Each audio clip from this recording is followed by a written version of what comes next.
What was a red flag from an employer you didn't notice until too late? Promoted to supervision. Got about a week of training. That was it. About 3 months in, I get called to HR. HR asks, "How's it going?" "Ok," you respond. "What do you think about your training?" HR asks. "Rather short," I said. HR says, "Yeah, we thought we would throw you in the deep end to see if you could swim." Sounds familiar. I remember when I got promoted at my job. They gave me some quick training and then threw me into the role. It felt like I was learning on the fly, trying to figure things out as I went. It was tough at first, but I guess you adapt. Sometimes you just have to sink or swim, and that's how you find out what you're really made of. When I was 12 or 13, I used to sell chocolate for an organization. We were actually told not to use the word charity, because that's illegal, for missing children and adults. Some guy named Phil who looked like Jesus would drop us off at random stores so we could sell the chocolate. At the end of the night, we had to give him most of the money we made. I could sell 50 chocolate bars and come home with pocket change. One time I was asked if I had a pamphlet about the organization. We had a script memorized of what to say to get people to buy. I wasn't prepared for that question, and I did not have a pamphlet. Over 10 years later, and I'm wondering if I unknowingly helped run a scam. What do you think of the situation? That sounds kind of weird. Selling chocolate for missing people but not being allowed to call it charity? That's a bit off. Getting dropped off by someone who looks like Jesus adds to it. You were just a kid trying to do something good, though. It's hard to tell now if it was a scam or not. Maybe it was, but you were just playing your part, right? I showed up for my interview, and nobody knew I was supposed to be there. My first day I was told would be on Friday after orientation on Thursday. I told them in the interview I couldn't work on Thursdays. I showed up for orientation and was told I would be working until 4. I reminded them I couldn't, and they were just like, okay. Turns out they counted that as an absence from work. I worked Friday and asked what my next day would be. I was told Monday. Turns out Saturday and Sunday were counted as absences as well. Monday I went to work, and after 2 hours of working, my supervisor showed up.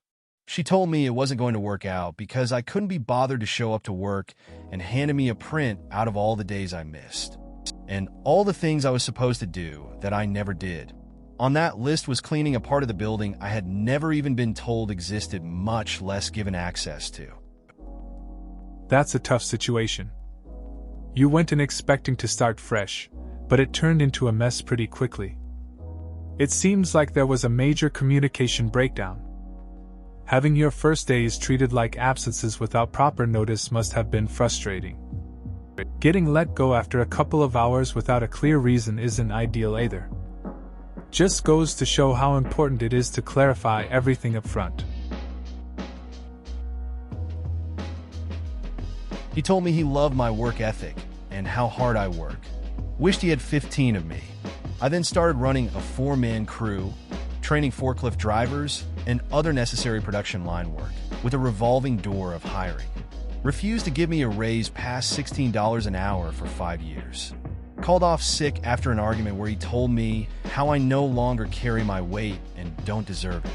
Took an interview for $5K more a year and a schedule that has me working only 6 months out of a year. Like 7 on 7 off.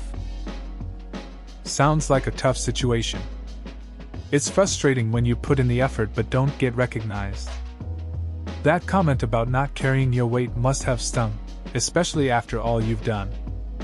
It's good that you looked for better opportunities, though. The new schedule with 7 on, 7 off could really change things for you. Sometimes you have to look out for yourself first. All the key positions were staffed by family or extended family. Not related to the owner, but related to each other. Picture office manager, accountant, HR, service tech, installer, sales manager, and buyer all being actual family. Couldn't bring up any issues as it was somehow a personal attack on a relative. That's a classic case of family business dynamics. It can get tricky when every role is filled by relatives. If you try to address any problems, it feels like you're calling out a family member rather than discussing work issues.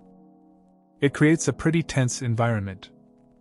I've seen similar situations where it just hampers productivity and makes honest communication hard. It's just not ideal for anyone involved. A few days after I started, they had a lady come in to try for a different role. She clearly struggled with some of the tasks. The manager then took her into another room. She came back in rather unhappy, grabbed all of her stuff and left, but the manager was being positive and saying, "Thank you for your work. We will see you tomorrow." She never returned. So either he was being two-faced and didn't have any intention of her returning, or he said something during that meeting which put her off the job entirely. At another point, I was praised for doing what I was told and following the manager's orders without asking too many questions. In hindsight, it seems like they wanted a mindless drone who wouldn't pick up on their moral wrongdoings. It's interesting how people handle situations at work. That lady probably sensed something off and didn't want to stick around. It makes you think about the culture in the place. The manager's praise for just following orders is telling. Sometimes, they want compliance over genuine effort or concern. It's a bit weird, but that's how some workplaces operate. Just glad to be aware of it now. Small local business. We're all family here a lot. Even said to new people, usually kids on their first job, when they knew full well, and possibly counted on, the turnover was wild. Should have known then. Later, same company gave me the "we know you can handle the responsibly, but we can't give you the title yet" speech. Turned out I made more from OT than I would have from the salary. Why they didn't want to officially promote me. Then they asked me to step up because they were paying me more than my boss, who would have been my peer if I'd gotten the official promotion. Didn't work there much longer after that. Sounds like a classic case of a company playing nice while doing its own thing. That whole "we're family" line is usually just a cover for exploiting people. It's frustrating when they recognize your hard work but refuse to reward you properly. I get why you left. No one wants to feel stuck in a job where they're being taken advantage of. It's better to move on to something more fair. Was laid off in 2023. Started a new job a few months later. My first day on the job, they had an all-staff meeting already scheduled. At that meeting, they announced the current CEO was stepping down and a new one was starting immediately. I know that typically a new CEO comes with layoffs. He swore there would be none in the near future. Well, near future is a relative term. 5 months later, there was like a 30% layoff. Would have been smarter for me to immediately start looking again, or reach out to other companies that I had been talking to and pull my candidacy when I took this job. My manager was pretty confident layoffs wouldn't hit my team. Yeah, he was laid off same day I was. Seems like a rough start at the new job. It's tough when you finally get settled and then hear about layoffs. The whole "no layoffs" promise sounds familiar, but it's often not the case.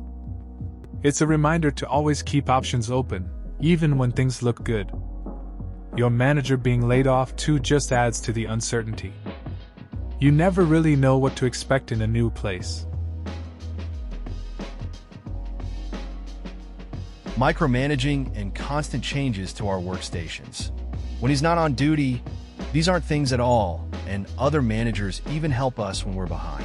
He watches and criticizes. There's a select small handful of employees that kiss so much ass and can do no wrong, the rest of us can do no right. It sounds frustrating to deal with that kind of management. I've seen similar situations where some people seem to get away with everything. It's tough when the atmosphere gets tense, and the balance between support and scrutiny feels off.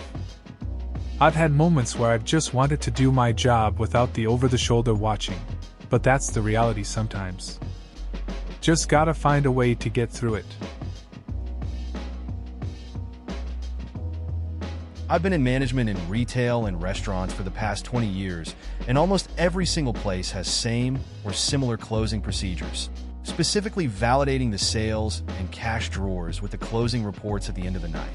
Recently, I was a manager for a dispensary, which is primarily a cash business. I would handle hundreds of thousands of dollars a week in cash, which would be deposited in safes in what we called our money room. The owners refused to give any managers access to our POS back office reports to validate the cash and final sales closeouts. We had no access to validate the cash in the safes either. I'm 100% convinced they were laundering money through the business, since it was all cash and didn't want anyone to find out. This same job had me wait in the lobby for an hour when they asked me to come in for an interview. I should have passed on the job with that red flag alone. I quit after just 8 weeks. It's wild how some businesses operate. That whole situation sounds fishy, especially with cash handling. I've seen similar things where managers have no transparency. Getting kept in the dark about cash and reports is a huge red flag. Waiting an hour for an interview shows a lack of respect too. Sometimes you just know when a place isn't right. Leaving after 8 weeks seems like the best call. Better to trust your gut. While interviewing, the general manager said he has a hard time keeping engineers on staff, and another manager said that you wear a lot of hats working there. 22-year-old me took that to mean it was a challenging role that many aren't cut out for, so I rose to the occasion by taking the job. What it actually meant was the place is an understaffed, directionless, disorganized mess. I noped out of there after about 10 months and went back to grad school. That's a real eye-opener about job hunting. Sometimes what sounds like a challenge turns out to be a total headache. I can relate to that feeling of diving into something thinking it'll be rewarding, only to find out it's just chaos. It's good you recognized that early and went back to school. Sometimes stepping back is the best move you can make for your future. Both of my interviewers seemed nervous, and only February 4th invited people showed up to my Zoom interview. When I asked about on-the-job training and opportunities to move up, they were very evasive and gave general hand-wavy kind of answers. But hey, I have health insurance for the first time. But also I'm currently sick and need to get something finished by tomorrow, so I'll be doing a few more hours tonight. Turns out when you fire half the company, there's no one left to train the new hires. And leaving them to figure things out alone takes time. Sigh. Sounds like a mixed bag. Interview nerves happen, but it's frustrating when they can't give you clear answers. It's good you have health insurance now, though. Being sick on top of that must be tough, especially with a deadline looming. It really is a challenge when a company downsizes and then expects new hires to just figure it out. Not the best situation for you right now.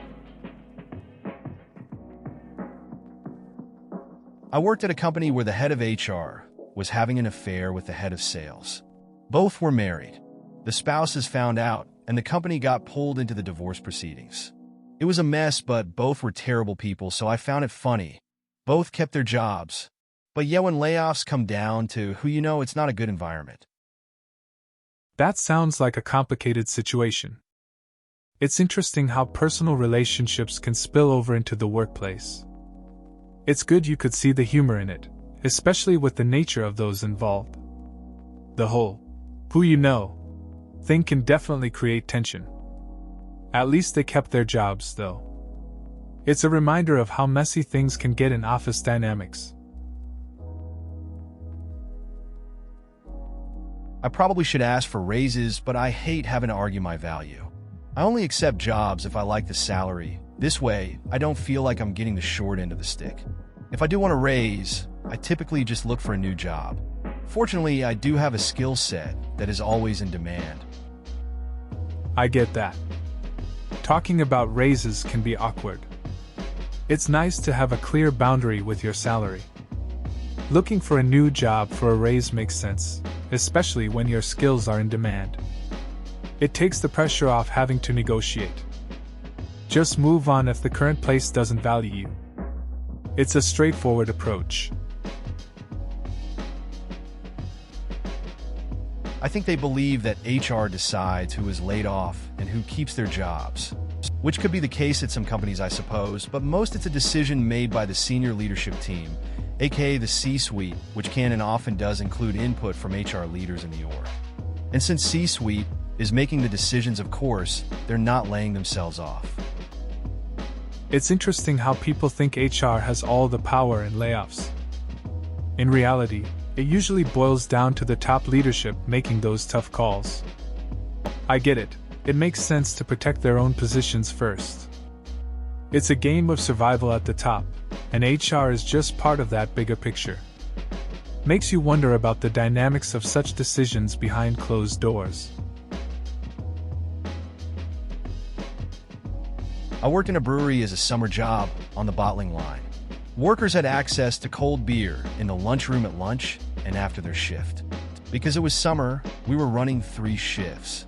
One day, the 6 a.m. shift showed up and found the 10 p.m. shift still in the lunchroom, drinking and arguing.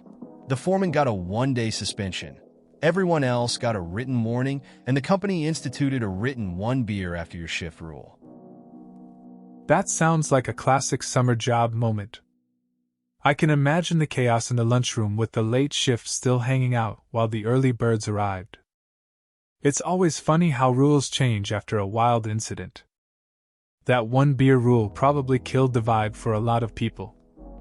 It's a good reminder that sometimes fun can lead to more serious consequences. Hopefully, you had your share of good times there. Not as weird of a question you might think. I work in the industry, and a lot of the admin and management are quite clueless in larger core. I've been told off for being dirty because they wanted to take photos of us when the same person before was complaining about our wastewater system the day before, so I went and fixed it. It's interesting how things can get misinterpreted at work. You try to do the right thing, like fixing a wastewater issue, and then get called out for being dirty. Seems like there's a lack of understanding about the actual work involved. It's a reminder that sometimes people just focus on appearances without seeing the effort behind the scenes. Just another day in the corporate world, I guess. Please consider subscribing if you enjoyed. Love.